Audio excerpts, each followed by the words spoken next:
ఎన్నికల ముందు పాదయాత్ర చేసి అన్ని వర్గాల ప్రజల కష్టాలను తెలుసుకున్నానన్నారు భట్టి. ప్రజాప్రభుత్వంలో తాను చూసిన ప్రతి సమస్యను పరిష్కరిస్తున్నానని చెప్పారు.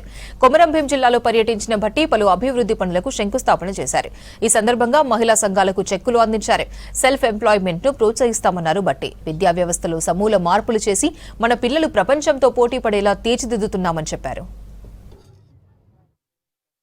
ఈ జైనూరు మండలం జంగాం గ్రామంలో ఆనాడు నేను ఇటు నుంచే పాదయాత్ర చేస్తూ సిఎల్పి నాయకుడిగా ఆ ఎండలో నడుస్తూ మీ అందరి మధ్యలో వచ్చినప్పుడు మీరందరూ సాదరంగా స్వాగతం పలికి నాతో పాటు మీరు కూడా ప్రజాప్రభుత్వం రావాలని, ఇందిరమ్మ రాజ్యం రావాలని నాతో పాటు మీరు కూడా అడుగులో అడుగు వేసుకుంటూ నడుస్తూ అది వచ్చేంత వరకు విశ్రమించొద్దని చెప్పి నాకు 4 మాటలు కూడా ప్రోత్సహించి నడిచినటువంటి మీ అందరినీ మరొకసారి నా హృదయపూర్వకంగా అభినందనలు చెప్పడం కాదు, కృతజ్ఞతలు చెప్పడానికే నేను ఇక్కడికి వచ్చాను.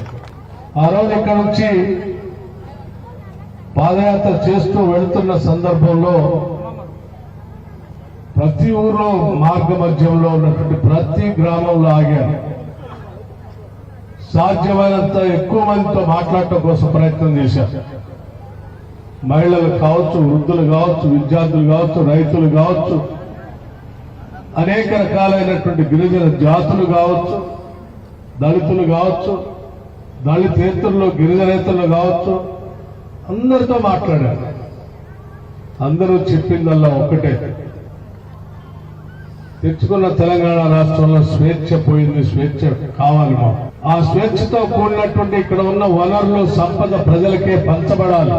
ఆ సంపద ప్రజలకు పంచడం కోసం మీరు నడుస్తూ ప్రయాణం కండి, మీతో పాటు మేము ఉంటాం. ఇందిరమ్మ రాజ్యం తెచ్చుకుందాం, ఆ సంపదను ప్రజలకు పంచే కార్యక్రమం చేపట్టండి. మళ్ళీ ప్రభుత్వం వస్తుంది, వచ్చిన తర్వాత మీరు తప్పనిసరిగా మా దగ్గరికి రావాలి అని చెప్పి మీ అందరూ చెప్పిన మాటలు కూడా నేను మర్చిపోలేదు.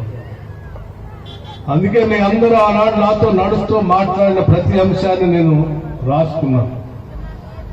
ప్రతిరోజు ఉదయం నుంచి సాయంత్రం వరకు నడిచి రాత్రి పూట పడుకునే ముందు ఉదయం నుంచి నాకు ఎవరెవరు ఏం మాట్లాడారో వాళ్ళ పేర్లతో సహా, సమస్యలతో సహా రాసుకుని ఒక డైరీ లాగా రాసుకున్నాను. ప్రభుత్వం వచ్చిన మరుక్షణం నుంచే అదృష్టం కొద్ది కాంగ్రెస్ పార్టీ, కాంగ్రెస్ నాకు రాహుల్ గాంధీ గారి నాయకత్వంలో, మల్లికార్జున ఖర్గే గారి నాయకత్వంలో ఈ ప్రభుత్వంలో ఉప ముఖ్యమంత్రిగా, అది కూడా ఆర్థిక శాఖను చూసేటువంటి బాధ్యత నాకు చెప్పినప్పుడు ఆనాడు మీరు చెప్పిన ప్రతి సమస్యకి బడ్జెట్ లో ఆ సమస్యల పరిష్కారం చేయడం కోసం ఏమేమి పొందుపరచాలో వాటన్నిటినీ పొందుపరుచుకుంటూ వస్తూ వచ్చాం.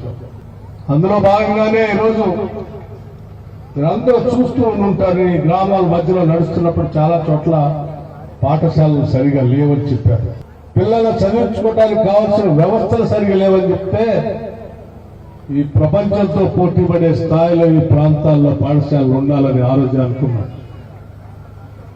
ఈరోజు నేను గౌరవ రాష్ట్ర ముఖ్యమంత్రి రేవంత్ రెడ్డి గారితో మాట్లాడి ఆలోచనలు చేసి ఈ ప్రపంచంతో పోటీ పడే స్థాయిలో ఇంటర్నేషనల్ స్టాండర్డ్స్ లో ఈరోజు young India international schools, integrated international schools ని ప్రతి శాసనసభ నియోజకవర్గంలో 200 కోట్ల రూపాయలతో ఒక స్కూల్స్ ని శాంక్షన్ చేశాం.